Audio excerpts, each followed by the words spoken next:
Existe vida en Marte. Hemos estado hablando de las enfermedades.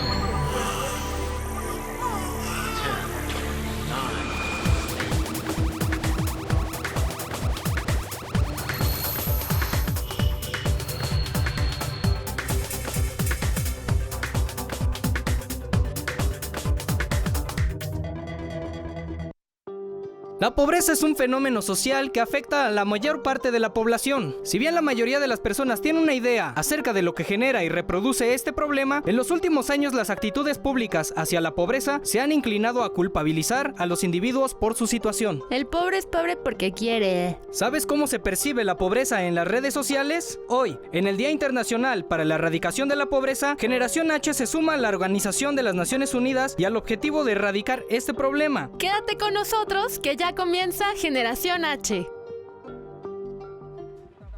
¿Cómo están? Muy buenas tardes. Me da mucho gusto darles la bienvenida a una edición más de Generación H. Y como ven, hoy tenemos un tema realmente relevante por muchos sentidos, desde cómo lo percibimos a nivel sociedad hasta cuáles son las distintas opciones que podemos tomar para tomar acción y poder ayudar a resolver este problema que evidentemente nos afecta a todos, pero vamos a entender de esto a lo largo del programa con nuestras invitadas e invitado que ya van a ver. Antes, déjenme recordarles que estamos transmitiendo a través del canal 161 de Sky, en donde pueden sintonizar nuestros contenidos. Recordarles también que está la programación de Heraldo Radio a su disposición y pueden sintonizarlos en el 98.5 aquí en la Ciudad de México en el FM, en el 92.5 en Tampico, también del FM, y en el 100.3 del FM en Guadalajara. ¿Estoy en lo correcto, señor? Además del canal 151 de Easy. Así que están, por supuesto, la transmisión en vivo en todas las redes sociales de Heraldo TV. Además, redes sociales consentidas de nosotros, porque nos permiten platicar con ustedes y acercarnos y conocer cuáles son los temas que ustedes quieren ver, a quién quieren que invitemos y, por supuesto, qué les vamos a preguntar. Y el tema que tenemos el día de hoy no podía ser un tema más relevante porque además es un tema que escogimos juntos. Así que déjenme presentarles a mis invitados e invitadas para que podamos ir platicando del tema. Gracias por acompañarnos. Buenas tardes. Hola, Me regalan, gracias. por favor, su nombre y el tema o el proyecto en el que están trabajando actualmente. Gracias, de verdad, por acompañarnos. Muchas gracias, Emilio. Buenas tardes a ti y a tu auditorio. Yo soy Tania Fuentes, soy abogada y también soy docente en la Facultad de Derecho. Ok, gracias, Tania, muy amable. Hola, ¿qué tal? ¿Cómo están todos? Mi nombre es Uriel Cruz. Actualmente estoy colaborando con el Instituto de la Juventud en los núcleos urbanos de bienestar emocional. Ok, Y soy psicólogo narrativo. perfecto. Muchísimas gracias. Bienvenido, señor. Bienvenida, buenas tardes. Buenas tardes, Emilio. Yo soy Laura Pires de Vínculo Colectivo, que es nuestro proyecto. Soy psicóloga, sexóloga, psicoterapeuta, docente, otras cosas por ahí. Ok, muchísimas gracias. Pues bienvenidas, bienvenido. Gracias. ¿De qué hablamos cuando estamos hablando de estos temas? ¿Cuál es el impacto que tiene la pobreza y cómo la percibimos como sociedad? ¿Qué tanto ha ido modificando la forma en la que percibimos la pobreza a lo largo del tiempo? Bueno, Emilio, a mí para arrancar, Sí.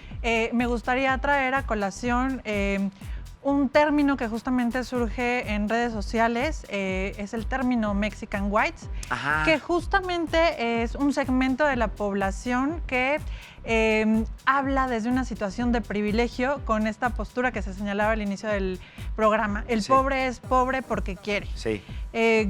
Les comento que esta postura se adopta desde el privilegio, desde el hecho de que han sido educados en escuelas particulares, les gustan los viajes, las cosas ostentosas, etcétera. Ajá. Lo que ellos demuestran, pues, es una falta de sensibilidad con una realidad que vivimos en el país y, Sí, sí, sí. y me atrevería a decir que en todo el mundo, pero con un diferente grado. Entonces, en este sentido, pues, se criminaliza la pobreza, incluso se denigra en ciertas situaciones que ya comentaré más adelante a Sí. la mujer. Sí. Y creen que todos poseen esa situación de mérito a la que ellos acceden, porque claro, tienen buenos ingresos, tienen una buena posición laboral, pero mucho de ello también viene de que son recomendados por sus familias o incluso trabajan en las empresas familiares. Ok, implica incluso entonces, por lo que nos comentas, Tania, que Sí. es el resultado de la ceguera que implica vivir en una burbuja Claro. en la que no soy capaz de ponerme en el lugar del otro para Claro. tratar de entender cuál es su problemática, pero Pero esto quizá no por falta de empatía, sino por falta absoluta de conocimiento al respecto. No ubico que alguien no pueda salir adelante porque no tenga oportunidades. Si esas se las busca uno. Yo le hablé ayer a mi tío y ya estoy ahorita en una empresa como directivo, que es un poco lo que nos estabas compartiendo. ¿Cómo? Adelante. Creo que tenemos que comprender cuál es la connotación que se le da a la pobreza dentro de la estructura que tenemos en nuestra cultura de lo que es el éxito. Ok, a ver. Porque vivimos en una cultura materialista, nuestra sociedad es profundamente materialista, somos capitalistas en México a fin de cuentas, y la definición de éxito del capitalismo es tener dinero. Sí. Entonces, si nosotros tenemos una definición de éxito tan circunscrita nada más a ser potentes económicamente, inmediatamente si tú no entras dentro de esos parámetros, además los parámetros que ahorita, justamente como dice el programa, vamos a estar hablando de lo que te muestran las redes sociales, entonces se están creando estándares al respecto.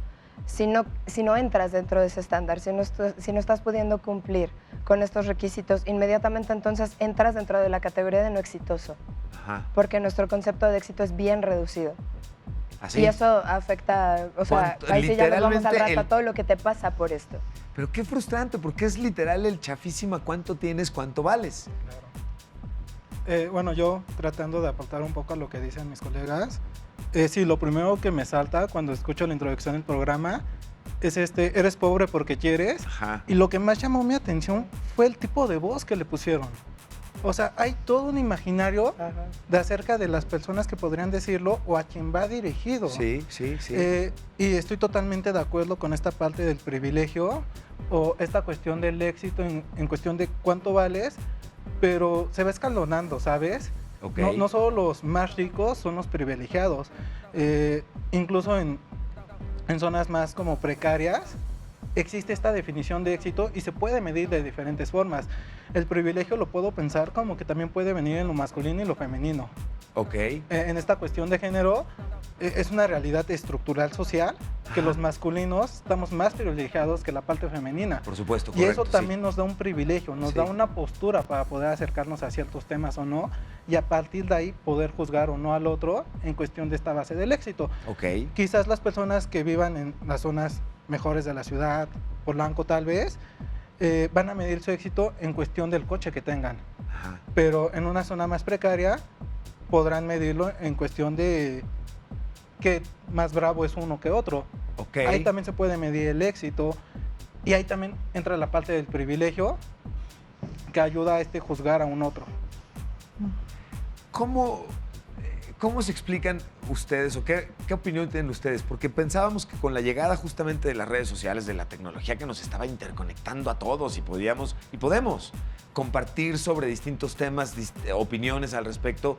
Hoy hemos visto que se han ido radicalizando la convivencia en redes sociales y cada vez es más complejo tocar algún tema porque hay desde trolls que, aunque no tengan interés particular en el tema, el chiste es dar lata, ¿no? Pero eso va generando un ambiente ríspido y de violencia y de fricción. Pero a eso hay que agregarle también la costra social de estos temas que son verdaderos. Cómo somos entre elitistas, racistas y generamos o segregamos intencionalmente a parte de nuestra sociedad porque no la consideramos como parte de nuestros estándares de éxito. ¿Cómo afecta esta visión de la sociedad a nivel mundial la convivencia? ¿Entre mexicanos o también con extranjeros? Porque entre mexicanos yo lo que me encuentro en actitud, ¿no? O sea, en actitud entre las personas tienes dos posiciones ante el no estoy cumpliendo con este estándar. Porque, por supuesto, ya mencionaste ahorita la actitud del, me encanta el término, el whitezican. Sí. La actitud del whitezican ante el eres pobre es otra, es la discriminación y demás. Pero el que se identifica dentro de este rubro puede tener o la actitud de protesta, que es esto no está bien y me siento juzgado, ¿no? O sea, como me identifico aquí, pero no estoy de acuerdo.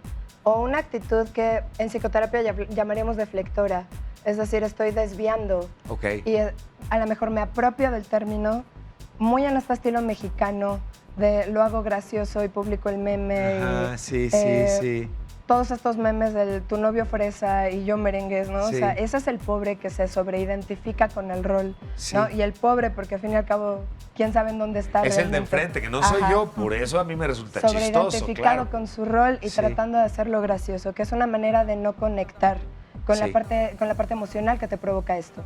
Ok. Porque no es una vivencia fácil. O sea, el no sentirme perteneciente al estándar que se considera aceptable, que se considera apropiado, el que se considera necesario para ser exitoso, para que te vaya bien, definitivamente es algo que te va a terminar pegando tu autoestima, tu autoconcepto y demás. Además, es bien interesante porque además México somos una cultura que, lo estaba leyendo hace poquito y me llamó mucho la atención, que somos muy dados justamente incluso al... siempre somos nosotros los beneficiados de, nunca somos ese pobre del que me estoy burlando en los memes que estabas comentando, pero también somos una cultura muy, pues, ¿qué será la palabra? Hipócrita, en el sentido de que nuestro saludo siempre es, hola, ¿cómo estás?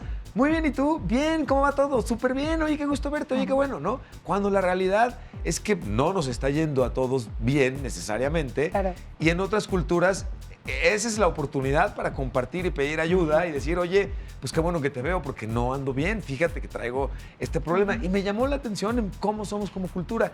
Tiene que ver un poco este tipo de desconexión con lo agresivo que se convierte el que lejos de ayudar a alguien que está en un estado de pobreza, le hacemos más complicada la existencia.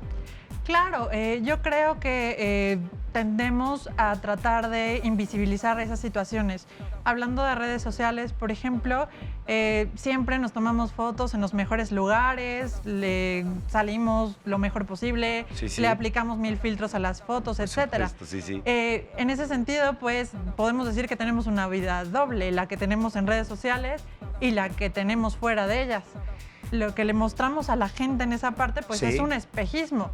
Ellos no saben si estamos endeudados y en realidad no podemos sostener esas cuentas por aparecer en ese lugar. Y eso se replica justamente con la población menos desfavorecida. Tratan de imitar con sus propios medios esos lugares. Y de ahí también surge otro fenómeno que me llama mucho la atención.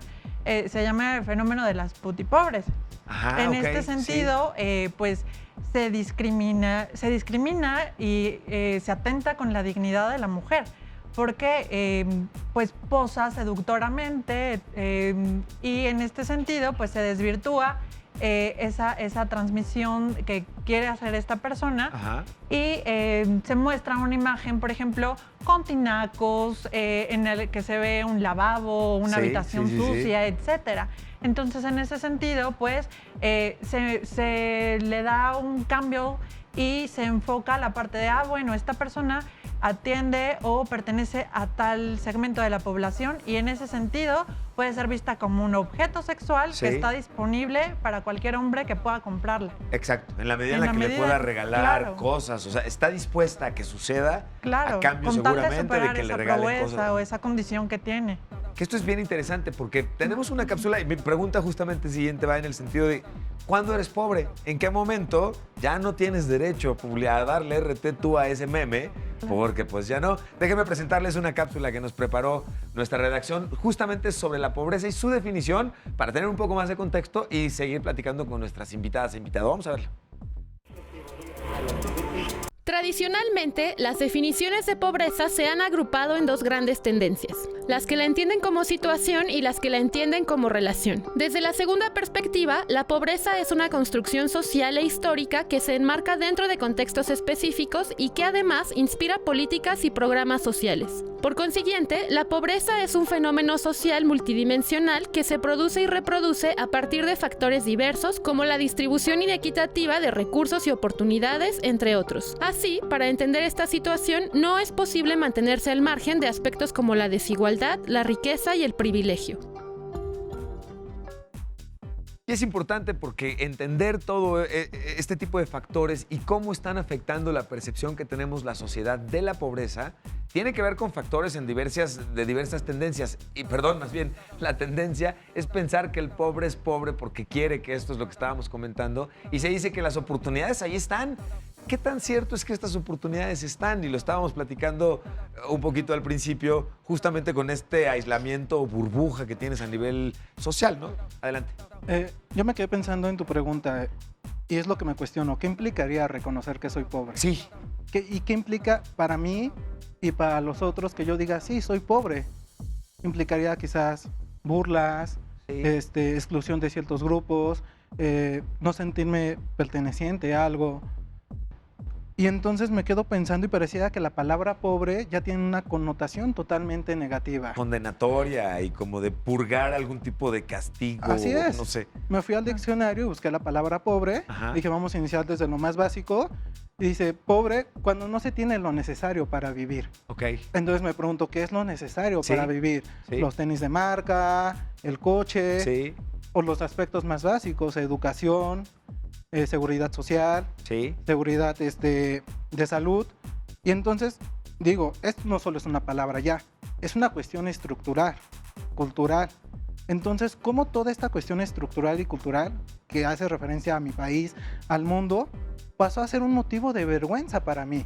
Claro, Cómo toda esta cuestión, yo nací en este mundo, no sabía dónde me iba a tocar, llego a este lugar, y cómo algo que es totalmente al azar y por cuestiones históricas me toca, debería de ser motivo de vergüenza para mí.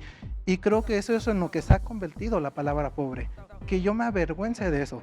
Porque además, si yo reconozco que soy pobre, tengo la posibilidad de hacer algo, pero ¿desde qué lugar lo voy a hacer? Y en cuántas situaciones nuestro país nos ha encontrado, donde vemos marchas, vemos gente protestando por una necesidad, tratando de salir de esta pobreza, buscando su oportunidad a su medida. Ellos no le pudieron hablar al tío. Ellos están buscando la oportunidad a su medida, Sí. y son tachados de revoltosos, muertos de hambre, ya me obstruyeron el tráfico, etcétera. sí. Es una connotación totalmente negativa a esta palabra y a las personas que podría estar representando. Ahora, incluso existen mediciones a nivel ONU de lo que Claro. y a nivel país, pues, de lo que implica el ser catalogado como pobre. Si no Definitivamente. Y es que lo que pasa es que en México no eres nada más pobre. O sea, tenemos que comprender todo lo que se incluye dentro ver. de ese concepto, porque Sí, sí. es el cómo hablas, cómo te ves, cómo te vistes, qué gustos tienes, qué lugares visitas. Es decir, viene en todo un paquete. México no ha cambiado tanto a lo largo del tiempo, desde la conquista para acá. Seguimos teniendo un sistema de castas bien marcado, Ok. en el que si nos ponemos si le ponemos atención, las estadísticas no ayudan pues a... Bueno, Sí, más sí. bien apoyan a que nos demos cuenta, pero la verdad es que la situación no ayuda. Si revisamos simplemente por tono de piel, cuáles son las oportunidades de un mexicano de obtener un trabajo, me Sí. encontré una estadística hace apenas un par de semanas, 3 semanas. Mujeres mexicanas blancas tienen 60% más de probabilidades de obtener un trabajo, simplemente por ser blancas, sin importar cuál es su formación académica, cuál sea su personalidad, sus capacidades, su currículum, simplemente por el tono de piel. En el caso de los hombres disminuye. que tenemos. Sí, y creo que tiene mucho que ver incluso con cuál es nuestro concepto de belleza, porque Claro. me puse a revisarlo y en el caso de los hombres es muy diferente. Y ahí es mucho más parejo, no importa tanto el tono de piel en el caso de un hombre, que es el tema privilegio masculino. Ok. Ahí no es tan relevante, pero evidentemente traemos un sesgo racial en Sí. México en el que el estándar de belleza es mujer blanca, lo cual es un tremendo problema porque el mínimo de las mujeres mexicanas son blancas. Sí. Y que además te dice, bueno, mujer hermosa equivale a mujer más exitosa. Sí. Y de ahí, si lo revisas, entonces es, ok, el tono de piel inmediatamente te da un privilegio que te permite obtener mejor nivel económico, lo cual inmediatamente entonces también aparentemente te convierte en una persona de otra clase, de un nivel más elevado. Sí. Por lo tanto, la apariencia sigue dictándolo todo. Y esta parte nada más completando un poco, en los hombres no hay tanto problema, Ujú. Ajá. porque para los hombres la ampliación o la gama para ser hombres es demasiada. En las mujeres se reduce más y en este sentido se reduce más a la belleza. El hombre tiene 1000 posibilidades de ser hombre. Las ¿Cómo mujeres cuáles? tienen... el ejemplo que te ponía hace rato, ¿no? El éxito de ser... de ser exitoso a través del dinero, Sí. a través de ser, no sé, emprendedor, de ser el más bravo en el barrio, Ok, o ya, de ser sí. el más sentimental incluso en la familia. Sí, sí.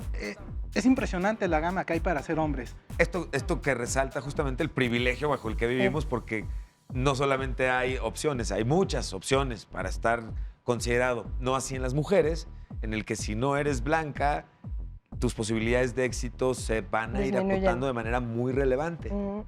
Claro, y otro factor muy importante con respecto a las mujeres, pues es el hecho de los roles que están asignados o predeterminados.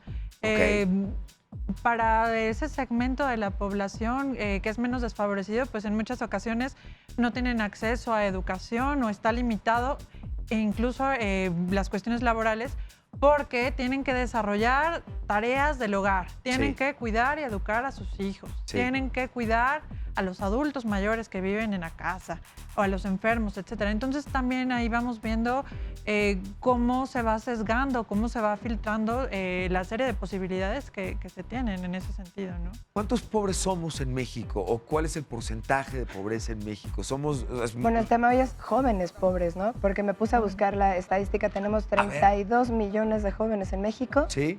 De 15 a 29 años. Más o menos ahí es donde... O sea, ese es el rango de lo que se considera jóvenes. Ok. Y de ellos, 15.5% tienen empleo. O sea, tienen un ingreso que resulta suficiente en términos de empleo.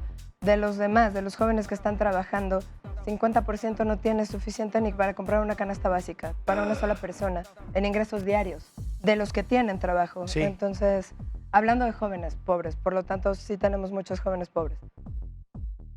Quizás yo poniéndome en un sentido más existencialista, pensaría que en México todos somos pobres.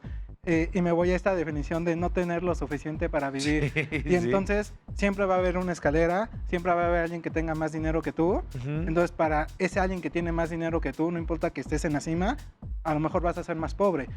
Y aún más existencialista esta cuestión de no tener lo necesario para vivir. Sí. Más allá de lo material, ¿qué es lo que realmente necesitamos para poder vivir? Y por supuesto. A lo mejor compartirme con un otro que iría encaminado a... Porque cuando nos preguntan cómo estamos, decimos que bien. No estamos acostumbrados quizás a compartirnos de esa forma. Que tienes toda la razón. Incluso me parece que es como momento idóneo para compartirles una visión que es la de Coneval, que es multidimensional en términos de cifras sobre la pobreza. Tenemos ese gráfico, ¿verdad, señor? A ver, ¿me lo regala, por favor?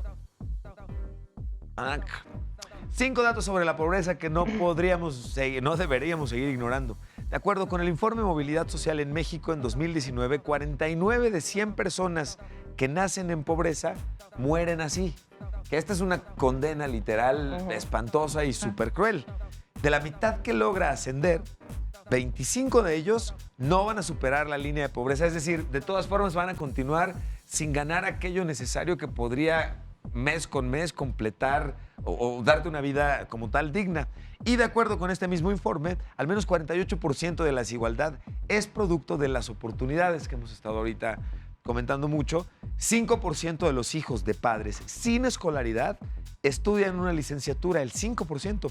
Y 75 de cada 100 mujeres que nacen pobres se quedan así, que refuerza lo que ustedes ya nos estaban confirmando en este sentido. ¿Existe solución a esto que estamos platicando? ¿Hay forma de que una sociedad cambie, no sé, tanto como se antoja que tendríamos que cambiar como sociedad para revertir esto? ¿Qué se hace al respecto? Realmente creo que el camino seguramente es bien largo porque comenzamos con educación y no educación convencional. No es un tema de mándalos a todos a la escuela y lo que necesitamos es que todo el mundo sea licenciado, que creo que de repente últimamente ha sido la corriente de pensamiento. Sí. Esto se resuelve nada más elevando tu nivel educativo, lo cual no te sirve de nada cuando tú te encuentras las ofertas de trabajo que tienen los chavos hoy en día. Sí. Tengo un montón de pacientes que están en esta situación, o sea, jóvenes en sus 20 y poquitos, sí, que están buscando trabajo y, por supuesto, aún con nivel de estudios elevado, no encuentran un nivel salarial que sea competitivo. Entonces, el tema educativo creo que viene de fondo en términos sociales, porque lo que terminamos teniendo en México es esta segmentación en la que el 2% de la población es el que maneja toda la riqueza. Sí. Y el mexicano funciona así, además. O sea, es un tema acaparador en el que creo que somos sobrecompensatorios y es un tema como para otro día porque es muy largo. Sí. Sobrecompensatorios en términos de un montón de carencias que vienen muy de fondo en la cultura mexicana, en la identidad mexicana del no soy suficiente y trato de llenarlo con dinero. Entonces, tenemos acaparadores que no son generosos con su dinero, empresarios que no son generosos con los salarios que ofrecen, un gobierno que tampoco está funcionando así, o sea, que no está dando oportunidades parejas equitativas en las que seguimos teniendo aviadores, personas que compran plazas y demás. No somos generosos con el ingreso. Y creo que viene desde un asunto rencoroso, profundo, antiguo, muy enraizado en el mexicano de yo estoy más arriba si tú estás más abajo. No es lo mismo el yo estoy más arriba.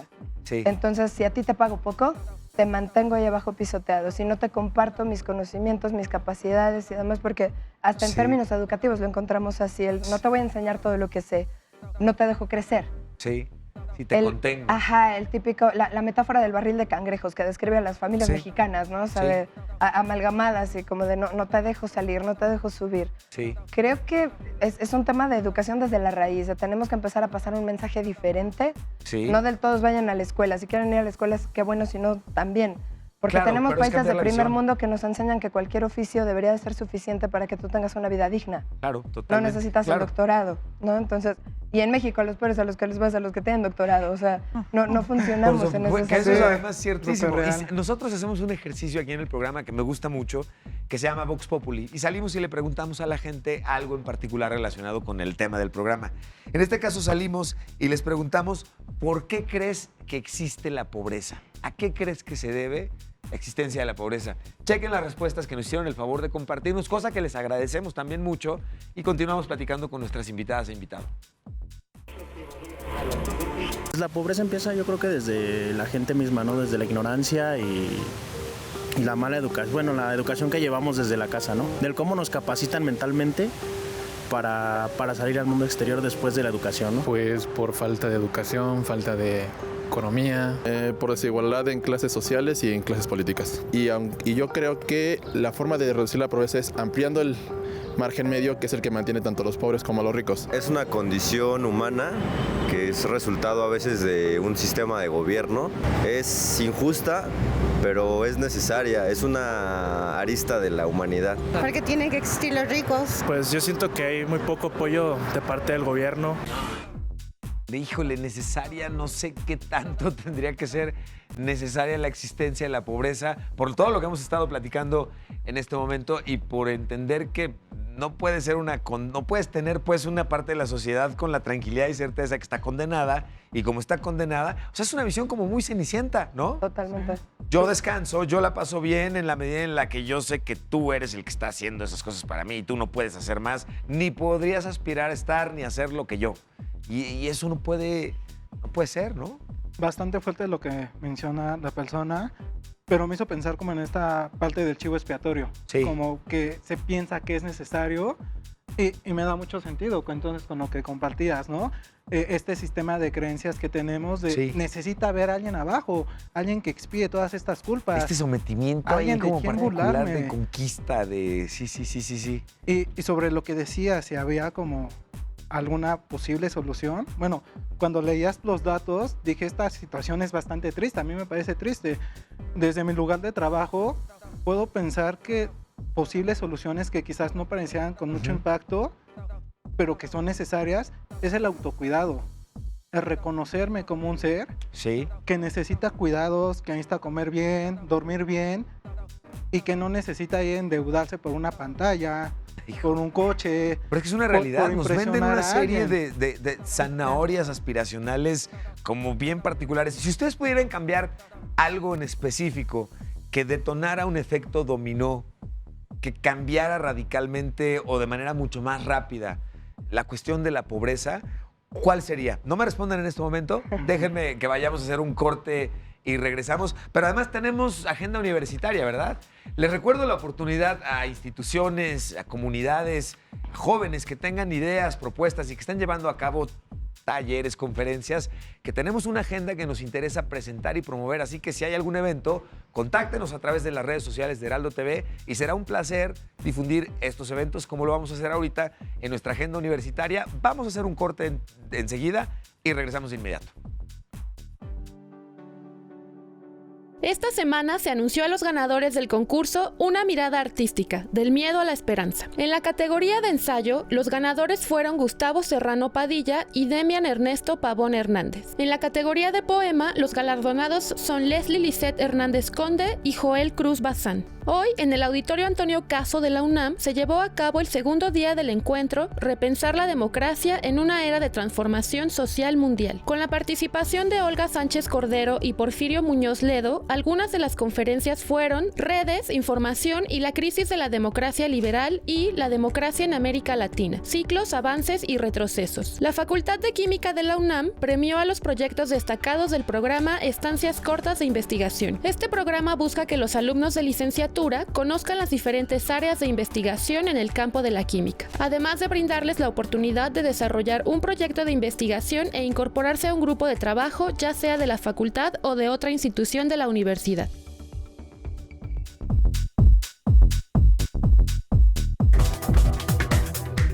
Regresamos.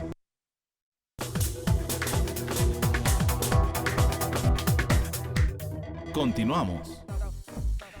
Ya estamos de regreso y la pregunta finalmente es ¿cómo en realidad va a afectar nuestra idea de la pobreza a la reproducción de la misma? ¿Y por qué la pobreza existe si vivimos en una sociedad que produce más de lo que puede consumir? Y esa es una realidad. Y lo escuchamos y suena un cliché a veces hasta como desesperante. México es un país súper rico y en la mayoría de zonas de nuestro país pues tiras la mano y cae un mango y metes la mano y siembras algo y se da. Entonces, como que ¿por qué somos pobres y por qué no tenemos lo suficiente en una medida? Pero me parece que esto puede ser una visión quizá un poco reduccionista, ¿no? Pues es que sí lo tenemos. Justamente como mencionaba hace rato, sí lo tenemos, el dinero ahí está. Nada más lo tiene una persona y si no alrededor no. Entonces... Es posible revertir esto, es bien interesante, porque escuchamos de esta justa distribución de la riqueza, pero este es como el dicho.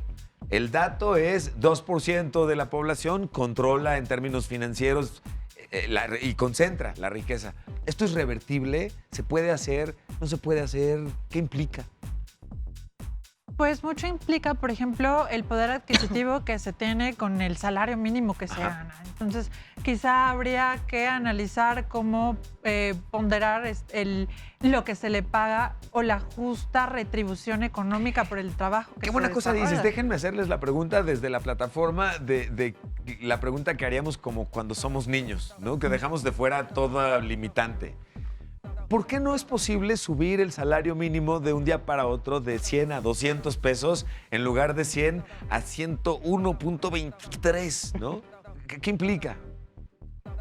Si subimos el salario mínimo, si de un día para otro todos tuviéramos dinero o una misma distribución de la riqueza, ¿qué cambiaría? ¿Cómo se imaginan que funcionaría el planeta? Porque tendríamos evidentemente mucho más coches circulando, más departamentos adquiridos, más de todo, lo cual no está mal, no lo presento de manera amenazante.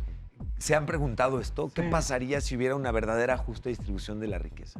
Supongo que alimentaríamos la idea que con dinero se solucionaría esta cuestión de la pobreza. Y la cuestión económica no es la única vertiente que se relaciona con la pobreza. Viste magistral en esa respuesta. Sí, pues sí, claro, sí. Tienes toda la razón. Y en este sentido yo creo que la forma de poder empezar a hacer cambios es comprender. Salirnos de nuestro privilegio. Hace rato yo estaba pensando y dije, hasta nosotros somos privilegiados porque estamos aquí hablando de este tema. Sí. Es salir de aquí e ir a conocer cuáles son las verdaderas situaciones. Eso es bien cierto. Hace rato lo mencionaban, con la escuela no se soluciona todo. Hay que hacer políticas que realmente vayan dirigidas a las necesidades de las personas. Desde mi lugar de trabajo yo te puedo decir que sí, atiendo a pacientes que están yendo a la escuela, pero ¿cómo lo hacen cuando llegan a casa y se encuentran con una situación desastrosa? Sí. Con escuela no es suficiente. Correcto, sí. Me temo que yo tengo una... Perdón. Sí. Me temo que... tengo una perspectiva... que viene tal vez como de ciertas investigaciones que se han hecho que nos habla de un lado mucho más oscuro de la naturaleza del ser humano en general, que no es nada más del mexicano. O sea, eso sí es generalizado. Sí.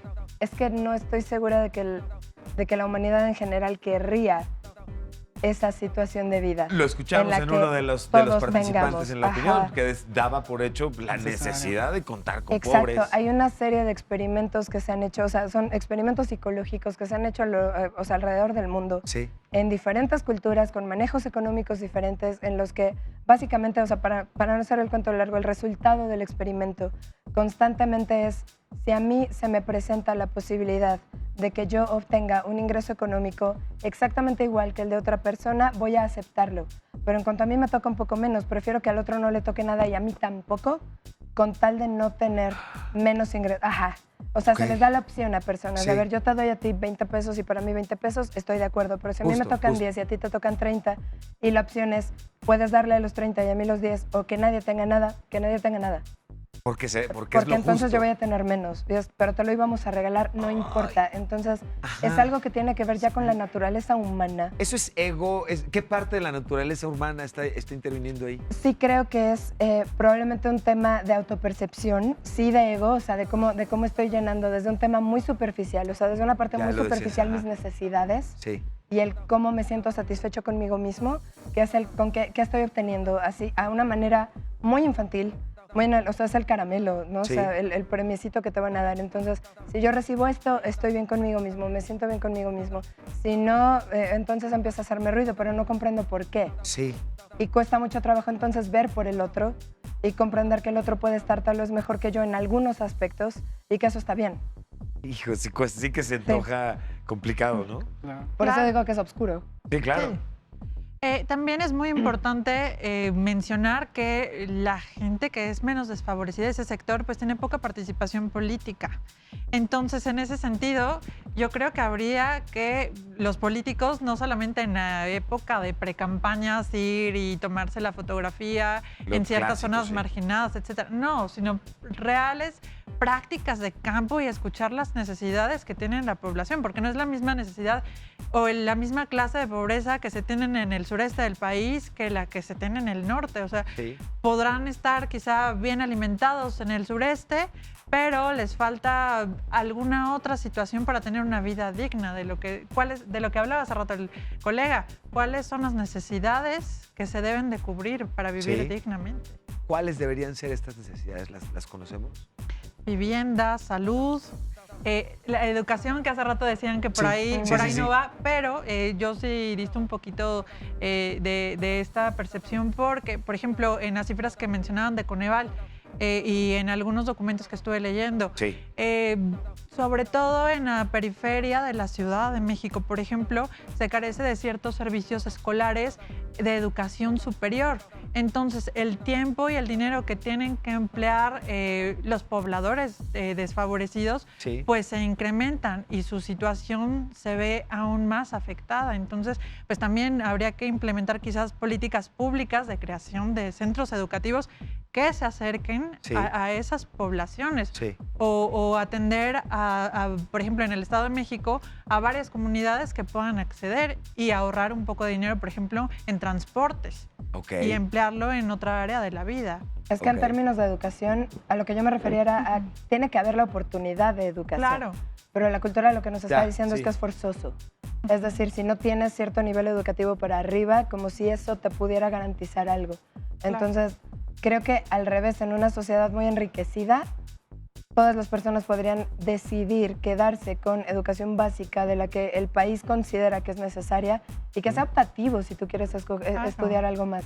Porque actualmente estamos en una sociedad que sí te dice, si no tienes cierto tipo de estudios, cierto tipo de nivel educativo, definitivamente no puedes acceder a una vida digna. Está directamente relacionado el ingreso. Y entonces se convierte en algo obligatorio en donde no todo el mundo le encanta estudiar una carrera. No todo el mundo es así. Exacto. La cuestión del éxito ahí se sigue midiendo, Sí, ¿no? claro. Ahora, es un poquito como entre una cuestión de derechos fundamentales y por otro lado también es una cuestión de... Y me gustó como lo dijiste en su momento, de la calidad, porque si bien dos personas con un mismo nivel educativo, incluso una persona que es mucho más chucha cuerera en un tema, si no tiene al tío o al sobrino o al cuate correcto, el puesto que van a conseguir, que pasó los exámenes invitando al profe a comer y que sacó 11 de calificación, él va a ganar mucho más, va a conseguir el trabajo más rápido, ¿no? El punto en ese sentido, claro que es importante la educación para desde la pobreza buscar, en cuanto se presente una oportunidad, tener una mejor preparación en todos los sentidos para poder atacarla o salir de una situación de crisis, de no tener dinero para sobrevivir. Pero la otra opción, que era la que tú comentabas, tenía que ver justo con esto, ¿no? Pues en un mismo set de habilidades, aquel que está más conectado va en un momento dado a tener esta oportunidad. Y curiosamente, regresamos a los números que ya nos estaban compartiendo, ¿no? O sea, si soy mujer y soy blanca, es más fácil que vaya a tener éxito que si no lo soy. Si soy hombre, tengo un privilegio que es nefasto. ¿No saben qué incómodo es? Bueno, más bien. Sí sabemos. Exactamente. Sí, incluso mejor, Exactamente. yo diría, sí. Exactamente. saben. Entonces, qué frustrante eso. Adelante. Ya que tocas esto, ¿no? Que estás recuperando, vámonos al extremo, ¿no? Si la mujer blanca es la más privilegiada, Ajá. ¿cuál será el otro extremo? Sí. Mujer sin estudios, que no es blanca, indígena. Sí. Son las que más sufren esta cuestión de la pobreza. Que es lo que comentabas también, sí.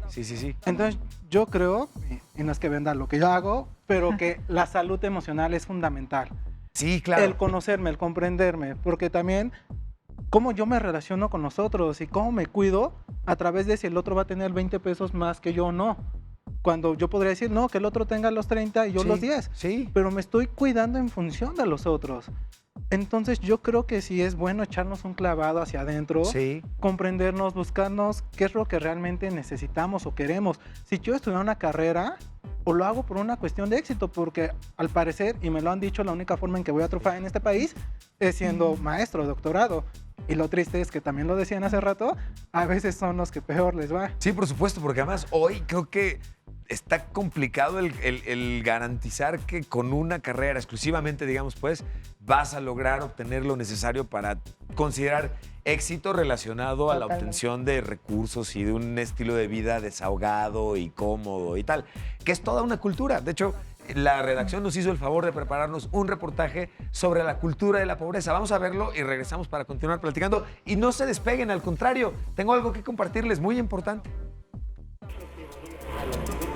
La teoría de la cultura de la pobreza asegura que la transmisión de valores y comportamientos destructivos dentro de las familias es la principal causa de la reproducción intergeneracional de la pobreza. Esta teoría se cristaliza en la típica creencia que asegura que los pobres son pobres porque así lo desean. Uno de los problemas que acarrea esta forma de explicar la pobreza es que deja de lado la forma en que la cultura, la historia y las estructuras económico-políticas restringen la vida de los más desfavorecidos. De esta manera, el argumento que esgrime la teoría mencionada pretende explicar la pobreza y su reproducción desde una perspectiva de individualismo excesivo, lo que equivale a decir que la pobreza es responsabilidad personal y no un resultado de las desigualdades estructurales. Lo anterior, además, permite el surgimiento de un discurso criminalizador y culpabilizador de las personas que padecen pobreza, que tiende a estigmatizar a las periferias más desfavorecidas y a sus residentes. Así, es común que los receptores de programas sociales sean calificados como parias, ninis y otras categorías denigrantes que encubren la institucionalización de la pobreza.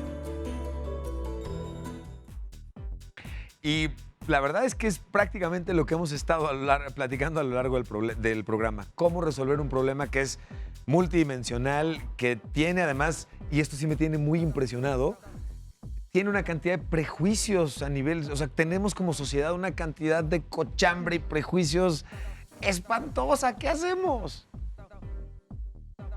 Los tiramos. O sea, es que de verdad sé que suena muy idealizado, Sí. pero en verdad creo que si comenzáramos una labor más de desmitificación, para empezar, de qué significan todos estos factores, que ya no los quiero repetir, pues, pero todos estos factores de género, de raza, de clase, ¿no? Porque además son cosas diferentes, de educación y demás, comenzar a desmitificarlo en lugar de seguirlo alimentando, porque el típico mexicanismo lo alimenta, es parte de nuestro humor, es parte de nuestra cultura, es un acompañamiento constante, está en la música, está en nuestras comedias, nuestras novelas, es que lo tenemos en todas partes. Pero además, y eso es lo grave, que seguimos permitiendo que nos lo presenten en muchos es que lo sentidos. seguimos pidiendo, o sea, creo que si comenzáramos a mostrar nuevos modelos culturales de mexicanos, en lugar de seguir sacando puras series de narcos, ¿no? y de narcos idealizados, además, ¿no? O sea, este montón de mujeres histéricas, todas iguales, ¿no? O sea, empezar a cambiar nuestros modelos de mexicano y comenzar a crear entonces un nuevo prototipo de mexicano que otros puedan emular.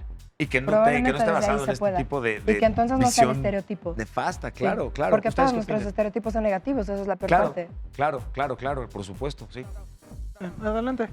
Yo creo que también es importante que se nos enseñe a las personas que no solamente somos pobres por el hecho de no tener dinero, sino todos los recursos que tenemos son limitados. El tiempo, la edad incluso. En ese sentido, pues, y con respecto con el tema de educación, debemos de ser críticos y pensar, bueno, ¿qué quiero? ¿Cuál es la estrategia que puedo seguir para mejorar o para quizá tener un poco de movilidad social? ¿Qué puedo hacer para mejorar? quién quiero ser, por qué quiero ser eso, no solamente el hecho de adquirir un producto de moda, etcétera. Sí. Ahora, algo que comentábamos al inicio del programa, lo quisiera retomar en términos de la influencia positiva o negativa que las redes sociales, las tecnologías de la información han tenido o tienen en la percepción de pobreza y en el refuerzo incluso de muchos de los estereotipos, me parece, porque curiosamente, evidentemente, casamos hoy la tecnología, lo digital, lo innovador con lo sofisticado, con un estatus muy particular que no solo tiene que ver con el poder adquisitivo, sino tiene que ver incluso con el acceso al conocimiento y el privilegio del manejo de la información y los contactos que tienen esta información. ¿Cómo perciben ustedes esta relación justamente? Lo refuerzan totalmente. Ok. Yo siempre quedo como impactado cómo la sociedad pone términos a los aspectos que ella misma creó, ¿no? Nini, bullying. Ok. Cómo va nombrando lo que es producto de ella misma. Y en Facebook, en Twitter, en Instagram, pues te encuentras los memes. Sí. Te encuentras esta distracción, esta burla de un otro. Ok. Y eso pues permite quitar angustia. No reconocer la situación. Imagínate que a la señora se le quita la novela o al chavo se le quita la narcoserie. ¿Qué le va a quedar? Reconocerse a sí mismo con esta angustia y no saber hacia dónde ir. No, entonces, ¿y qué haría yo confrontando mis traumas y mis preocupaciones? O la sociedad, no solo que digas, bueno, ya son mis traumas, voy a hacer algo y te topas con pared. Sí. Entonces todas estas partes de las redes sociales lo acaban reforzando. Acaba siendo incluso un refugio como para sentirte seguro, una burbuja más. Bueno, además, algo que comentaban, y por favor, Ajá. por favor. No, que además es que me quedo mucho con esto, elimina angustia de manera temporal.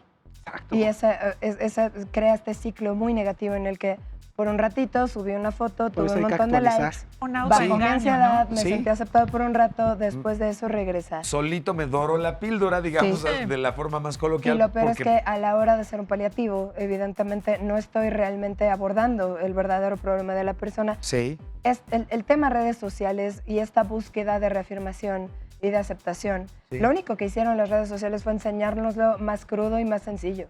Ahora te lo ponen simplificado. O sea, mira, te lo voy a contabilizar en cuántos likes tuviste y en cuántos comentarios tuviste. Y si no tuviste, entonces eres menos. Antes era más complicado. Era cuánta gente te veía bonito por la calle, ¿no? Cuántos de tus compañeros te hablaban en la escuela.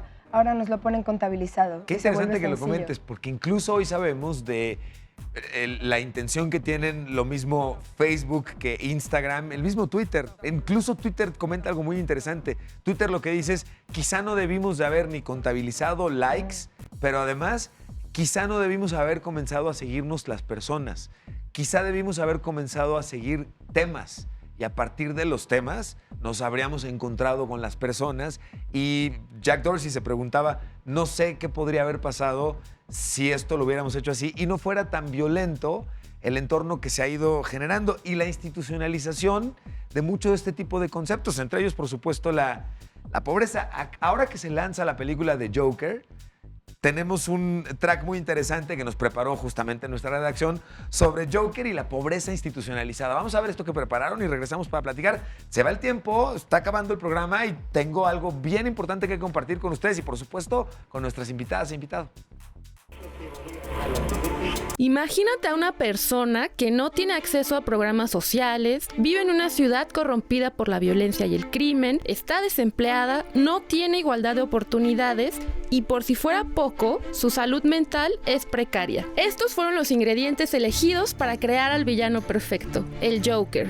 A estas alturas del partido, la mayoría ya vio la película y sabe de qué va la aclamada cinta de Todd Phillips, conocido por su trilogía cómica ¿Qué pasó ayer? Entonces, si tú eres de los que piensa que el pobre es pobre porque quiere, quizá este personaje llegó en buen momento a nuestras vidas, pues demuestra que la pobreza y la desigualdad social son el resultado de una sociedad igualita a cualquiera del mundo capitalista actual. Pues bueno, yo no he visto todavía la película, debo confesarlo, así que tengo además el pendiente muy grande de poderla ver. Pero, ¿qué opinan ustedes de esto que estamos viendo? Personalmente es una película que no disfruté mucho. Se me hace una película triste. Cinematográficamente es muy hermosa. Técnicamente muy bien lograda, eso he estado leyendo yo. La historia me parece triste, pero es una historia que nuevamente quita la angustia. porque tiene una hermosa fotografía, tiene una gran música, tiene un actorazo. Y me pone triste, pero me pone triste a través de llevarme por un excelente ojo que capturó cámara y audio súper bien hecho, pero... Y entonces siento que el contenido de la historia pasa de largo, que es precisamente lo que da el clip. Hay una película en México, se acaba de estrenar hace poco, no sé si se puede decir el nombre. Sí, el nombre, claro. Chicuarotes, que también trata de dos personas que se pintan. Ok. Y ahí no te salvas de la angustia. Ok. Ahí sí te la muestran. Ahí no hay una música, una banda sonora. Ahí te muestran la cruda realidad que viven personas en México. O puedo pensar en otra de Cómprame un revólver, donde basta con ver a los sicarios con los vestidos de las mujeres para que te des cuenta de la crudeza.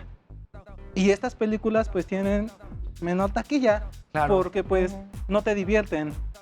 No son hollywoodenses. Como que atacan un poquito más la conciencia y a ver, este es el problema, este es el tema y no lo vamos a maquillar en bonito, sino al contrario, a través de presentarme lo crudo, lo que busco es generar el shock en este sentido. Pues es que en general idealizamos o romantizamos. Sí, entonces, correcto. La serie de los narcos o la exposición de fotografía súper romantizada de personas indígenas que viven en condiciones miserables. Claro, y además pero mira qué bonitas fotos. Idealizamos y romantizamos, pero además algo con lo que me quedo mucho que comentaste, que compartiste a lo largo del programa, es que además hacemos el rebote de la cosa, ¿no? Lo más que pueda voy haciéndolo así. ¿Cuáles son los datos de contacto del proyecto en el que está cada uno de ustedes para que la gente pueda... Porque vaya que el apoyo emocional, por ejemplo, coincido, que bueno, es que legal, es que todo, ¿no? Sí, o sea, yo ya tengo que presentar al dinosaurio porque llevo toda la hora aquí con esto y todo el mundo cree que estoy loca. Entonces, bueno, yo vengo de Vínculo Colectivo. Vínculo Colectivo. Ajá, esta es nuestra mascota, el Dr. Memo, que si se meten ya van a entender por qué carambas lo traje. Está ¿A dónde por se todas meten? ¿Qué partes. página es? Vínculo Colectivo en Facebook, si nos buscan así, ya es el primer hit que encuentras, ya No hay llegamos duda. a ese lugar. Eso es ya todo. es el primerito, escribes Vínculo, inmediatamente te sugiere el colectivo. Okay. En Instagram también estamos como Vínculo Colectivo. Entonces nos pueden buscar en cualquiera de las dos redes. Traemos un par de proyectos ahorita que de hecho nos encantó la invitación al programa justo porque se adecúan súper bien.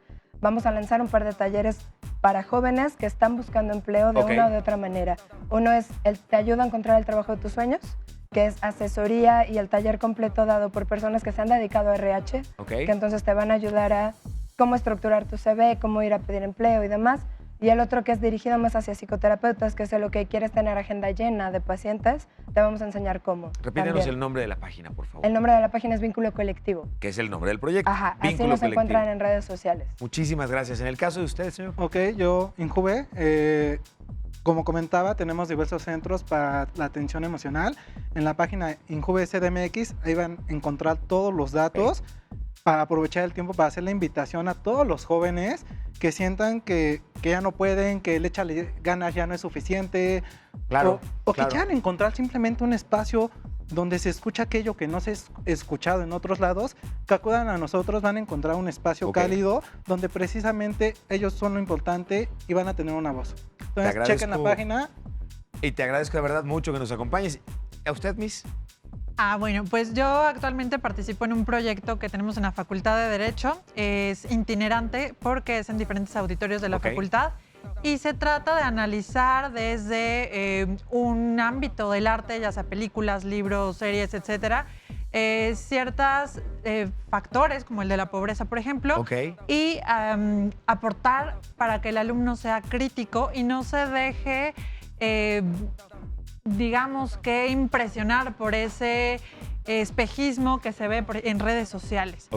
Formar personas críticas, por ejemplo, regresando un poquito a lo de Joker. Estamos a nada de terminar el programa. No son buenos ni malos, no debemos de criminalizar la pobreza, por ejemplo, en este caso. Entonces, por ahí trata la temática. ¿Alguna página de contacto o no? En las redes sociales de la facultad o la mía, que es Tania Fuentes, por ahí les estoy posteando las fechas y los lugares donde son. Perfecto, pues muchísimas gracias. Gracias por acompañarnos. Gracias. Y les comparto muy rápidamente un gusto muy grande que tenemos aquí en Heraldo TV. El día de hoy estamos cumpliendo 100 programas y les damos las gracias principalmente, por supuesto, a ustedes que con el favor de acompañarnos y permitirnos compartir estos temas y estas invitadas e invitados con ustedes, logramos cosas por el estilo. Muchas gracias, por supuesto, a todo el equipo de producción. Gracias a Heraldo TV por la oportunidad de tener un espacio para este estilo de programas y de contenidos.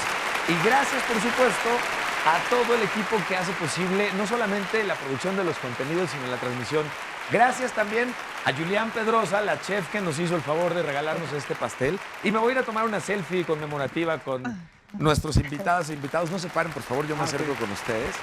Pero qué emoción, oigan, 100 programas que no saben, ¿eh? Soy Emilio Saldaña y les agradezco mucho que nos hayan acompañado en estos 100 programas. Oigan, equipo, muchas felicidades. Muchas felicidades a ustedes. Muchas gracias.